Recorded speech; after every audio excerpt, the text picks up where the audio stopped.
Russia list 2 का country है क्योंकि रोमानिया, बुल्गारिया, बेलारूस, पोलैंड यहाँ पे 95% स्टूडेंट्स जो है उनके सेमेस्टर बैक हुए हैं। स्टडी सिस्टम है वो स्टेट्स के साथ नहीं मिलता। कंट्री है जो कि किसी लिस्ट में नहीं आता लेकिन उसके बावजूद वो तमाम क्राइटेरिया को फुलफिल करता है।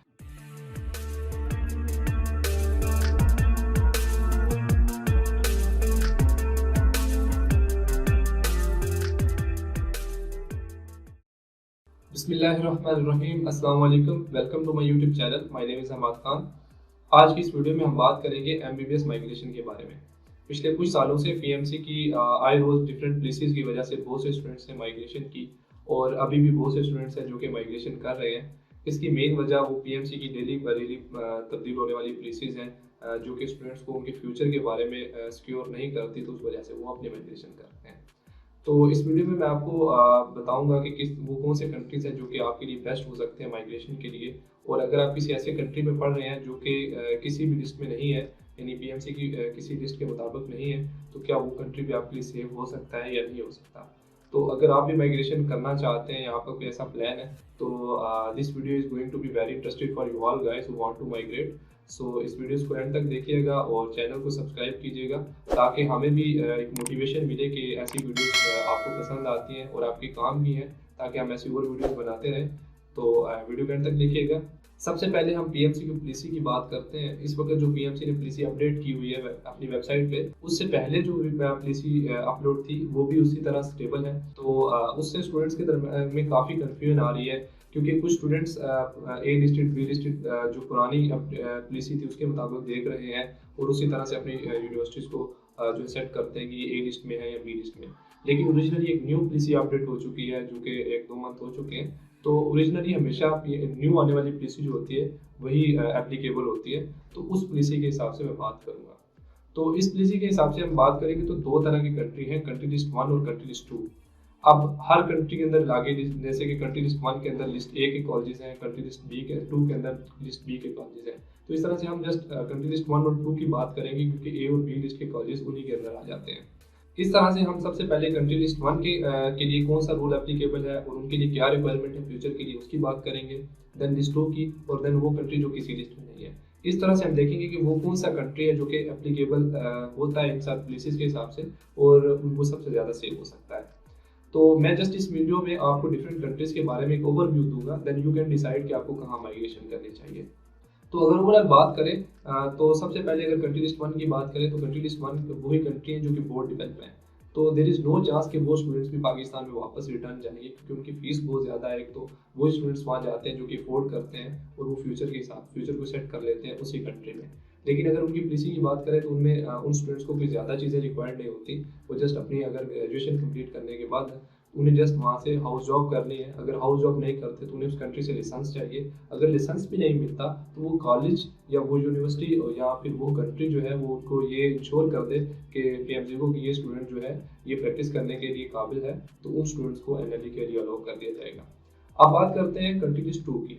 तो कंट्री लिस्ट 2 में जो उनके लिए रूल है उनके लिए 2 क्राइटेरिया सेट किए गए हैं। सबसे पहले कि वो स्टूडेंट्स उस कंट्री में हाउस जॉब कंप्लीट करें। सेकेंडली वो उस कंट्री से लाइसेंस लें, देन वो एप्लीकेबल होंगे पाकिस्तान में एनएलई देने के। अगर बात करें उन कंट्रीज़ की जो कि किसी लिस्ट में नहीं है, तो इसमें बहुत सारे ऐसे कंट्री आते हैं जिनके स्टूडेंट माइग्रेशन कर रहे हैं क्योंकि यही वो मेन वजह है जो स्टूडेंट्स को इन्फोर्स करती है कि वो माइग्रेशन करें क्योंकि वो उनके कंट्रीज़ किसी लिस्ट में नहीं है। तो ये देखें कि इसके लिए एक पाथवे लाइसेंसिंग पाथवे 3 बनाया गया है।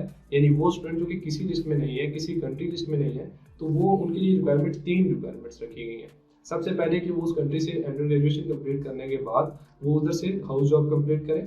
हाउस जॉब कंप्लीट करने के बाद उसी कंट्री से लाइसेंस लें। लाइसेंस लेने के बाद वो स्टूडेंट्स जो कि ये दोनों रिक्वायरमेंट पूरी करके पाकिस्तान आएंगे, तो उनके एफएससी और एमडी कैट दोनों का जो एग्रीगेट होना चाहिए वो 75% बनना चाहिए। मीन जब वो आए थे, जब एमबीबीएस के लिए आए थे उस कंट्री में, तो उससे पहले जो उन्होंने एमडी कैट दिया था 50% वो और 50% एफएससी दोनों मिलाकर एग्रीगेट अगर 75% बनता है तो they will be treated same as a list 1 of countries और लिस्ट 2 ऑफ कंट्रीज। उनकी वो तमाम रिक्वायरमेंट पूरी हो जाएगी जो कि एनएलई के लिए है। मीन 3 रिक्वायरमेंट है जिसमें से हाउस जॉब, लाइसेंस और 75% के एग्रीगेट। अब वो स्टूडेंट जिनके 75% मार्क्स नहीं है उनके लिए ये हो सकता है कि ये रूल रेस्ट कर दिया जाए, ज़रूरी नहीं है। लेकिन उन स्टूडेंट्स को अगर माइग्रेशन करनी है तो वो लिस्ट 2 के कंट्रीज में कर सकते हैं क्योंकि ये वो कंट्री है जो कि अफोर्डेबिलिटी में आते हैं।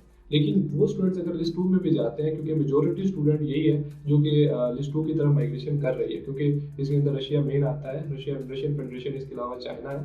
तो दोनों चीज़ों के हिसाब से मैं एक चीज़ क्लेरिफाई करूँ कि आपको वो 5 टिप्स कौन सी हैं जो कि याद रखनी है। सबसे पहले अगर आप माइग्रेशन करते हैं तो एक चीज़ श्योर देखें कि आप कंट्री में खुद अप्लाई करें। आप खुद अप्लाई कर सकते हैं, वेबसाइट सिस्टम है, वेबसाइट से जाके अप्लाई करें, माइग्रेशन की जो है डिटेल ले सकते हैं, कांटेक्ट कर सकते हैं। पर्सनली आप उनसे व्हाट्सएप, वो आपको व्हाट्सएप का नंबर भी शेयर कर देती है वेबसाइट से। अगर आप किसी से कांटेक्ट करते हैं तो वहाँ से आप उनसे डिटेल ले सकते हैं। इसके अलावा अगर आप उनसे कांटेक्ट करने के बाद अपने अप्लाई खुद कर लें। सेकेंडरी टिप्स जो है वो, अगर आप वहाँ पे जाते हैं तो एक चीज़ कंफर्म करें कि आपके क्रेडिट आवर की वजह से आपको सेमेस्टर बैक तो नहीं किया जाएगा, क्योंकि बहुत से स्टूडेंट्स हैं जिन्होंने किसी जो है रिप्रेजेंटेटिव की वजह से माइग्रेशन करवाई और बाद में उनके सेमेस्टर बैक हुए। तो ये चीज़ भी श्योर करें। तीसरी चीज़, जब आप किसी कंट्री में जाते हैं माइग्रेशन के बाद, तो एक चीज़ श्योर करें कि वो पीएमसी की लिस्ट 1 में है, 2 में है, तो उस हिसाब से उनकी दोनों रिक्वायरमेंट होनी चाहिए। मीन उसके पास वो आपको हाउस जॉब करने का अलाउ करते हो। उसके बाद 4 नंबर टिप ये है कि आप उस कंट्री में जब जाते हैं तो आपको लाइसेंस ऑफर करें। रशिया लिस्ट 2 का कंट्री है, क्योंकि एक चीज़ मैं यहाँ पे कंफर्म कर दूँ, रशियंस, जहाँ तक मैंने सर्च किया है, रशिया अपने स्टूडेंट्स को, जो कि इंटरनेशनल स्टूडेंट्स हैं, उनको लाइसेंस नहीं देता। अगर आपने लाइसेंस लेना है तो आपको वहाँ पे एग्जाम देना पड़ता है। तो इस तरह से आप लाइसेंस ले सकते हैं। सेकेंडली, स्टूडेंट्स चाइना को ऑप्शन रखते हैं क्योंकि ये भी अफोर्डेबल है। तो चाइना में याद रखें कि माइग्रेशन नहीं होती, वहाँ पे ट्रांसफर होता है। ट्रांसफर का मतलब यह है कि आपके जो पहले के 2 साल होते हैं, पर अगर कोई स्टूडेंट 3rd ईयर में माइग्रेशन करता है या 4th ईयर में, तो उनको पहले के साल कंप्लीट करने होते हैं। अगर कोई स्टूडेंट 2nd ईयर में भी जाता है तो उसको 1st ईयर कंप्लीट करना होता है। ट्रांसफर में आपको पहले जितने भी साल आपने पढ़ चुके होते हैं उसके क्रेडिट आवर कंप्लीट करने होते हैं, और स्टूडेंट्स के लिए बहुत डिफिकल्ट होता है कि अपनी स्टडी के साथ उनको कंप्लीट करना, और मैक्सिमम स्टूडेंट्स को स्टार्ट करना पड़ जाता है। और इसके अलावा फिर स्टूडेंट्स के पास ऑप्शन आते हैं यूरोपियन कंट्रीज है, जो कि जैसे कि रोमानिया, बुल्गारिया, बेलारूस, पोलैंड, जो है ये वाले स्टूडेंट आते हैं। तो इनमें एक चीज़ कंफर्म करने में आपको बता दूं कि यहाँ जितने भी स्टूडेंट्स माइग्रेशन करके गए हैं या जो भी जाना चाहते हैं, यहाँ पे सेमेस्टर बैक का सिस्टम बहुत है। यहाँ पे 95% स्टूडेंट्स जो है उनके सेमेस्टर बैक हुए हैं। तो जबकि न्यू अगर स्टूडेंट्स की बात करें तो उन पे जब वो जाएंगे तो उनको ये चीज़ भी फेस करना पड़ेगी, क्योंकि जहाँ तक मैंने इन्फॉर्मेशन ली है 75% स्टूडेंट 95% स्टूडेंट्स हैं जिनके सेमेस्टर बैक हुए। वजह ये है कि उनके क्रेडिट आवर और उनका जो स्टडी सिस्टम है वो स्टेट्स के साथ नहीं मिलता। अब बात करते हैं वो कौन सा कंट्री है जो कि किसी लिस्ट में नहीं आता, लेकिन उसके बावजूद वो तमाम क्राइटेरिया को फुलफिल करता है। कि वो मेन वो स्टूडेंट्स को हाउस जॉब भी अलाउ करता है, वो स्टूडेंट्स को लाइसेंस भी ऑफर करता है। सेकेंडली, उसके बाद वो 3rd क्राइटेरिया स्टूडेंट्स पे डिपेंड करता है 75% की एग्रीगेट का, तो वो स्टूडेंट्स को खुद जो है ना पूरा करना है। तो इस वक्त उज़्बेकिस्तान इन स्टेट्स में एक वाहिद कंट्री है जो कि तमाम क्राइटेरिया फुलफिल करता है। मीन वो हाउस जॉब भी अलाउ करता है स्टूडेंट्स को, उसके बाद जो है वो अपने स्टूडेंट्स को लाइसेंस भी ऑफर करते हैं। तो ये वो चीज़ें हैं जो कि फुलफिल करती हैं उज़्बेकिस्तान को। इस वीडियो का बिल्कुल भी मतलब उज़्बेकिस्तान को बोलने का ऐसा नहीं है कि मैं इसको प्रमोट करना चाहता हूँ। ये स्टूडेंट्स को एक इन्फॉर्मेशन दी जा रही है कि अगर वो माइग्रेशन करना चाहते हैं और उनके लिए कोई ऑप्शन नहीं है, तो ये ऑप्शन उनके लिए अच्छा ऑप्शन हो सकता है। अफोर्डेबिलिटी के लिहाज से भी ये एक अफोर्डेबल कंट्री है, तो यहाँ पे आप आ सकते हैं। इसके अलावा अगर आप यूरोप में या किसी भी और डेवलप कंट्री में मेडिकल या कोई भी और बैचलर, मास्टर, पीएचडी की स्टडी, साथ में part time job, scholarship, visa opportunity, ये तमाम तर वीडियोस अगर देखना चाहते हैं तो चैनल को सब्सक्राइब कीजिएगा। हर तरह की वीडियो आपको इसी चैनल पर मिल जाएगी। और अपना ख्याल रखिएगा। अल्लाह हाफिज़।